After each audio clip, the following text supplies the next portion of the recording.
En ces jours-là, Paul avait été arrêté à Jérusalem.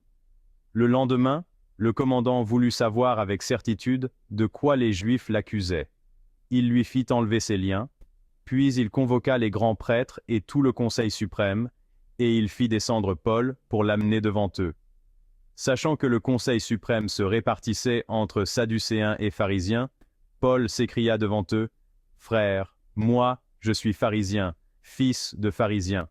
C'est à cause de notre espérance, la résurrection des morts, que je passe en jugement. » À peine avait-il dit cela, qu'il y eut un affrontement entre pharisiens et sadducéens, et l'assemblée se divisa. En effet, les sadducéens disent qu'il n'y a pas de résurrection, pas plus que d'anges ni d'esprits, tandis que les pharisiens professent tout cela. Il se fit alors un grand vacarme. Quelques scribes du côté des pharisiens se levèrent et protestèrent vigoureusement. « Nous ne trouvons rien de mal chez cet homme. Et si c'était un esprit qui lui avait parlé, ou un ange ?» L'affrontement devint très violent, et le commandant craignit que Paul ne se fasse écharper.